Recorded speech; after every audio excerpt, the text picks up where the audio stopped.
Hi, welcome back to the short tutorial. In this video I will teach you how to put temperature on the Snapchat. So if you want to share temperature of your country or your city with your friends, watch this video till the end, and if this video really helps you out, do subscribe to my channel. So let's start the video. First of all, you have to open your Snapchat mobile application, log into your account.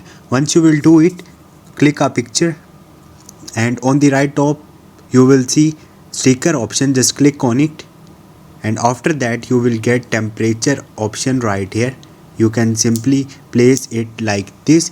If it's not showing, simply you have to click on the profile icon on the left top and go to the settings from the right top.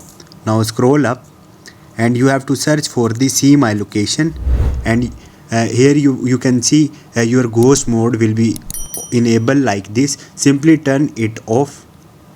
Once you will do it, you will get this feature. Hope this video will helpful for you. If you have any question or any confusion, just drop a comment. I will try to help you. Thank you.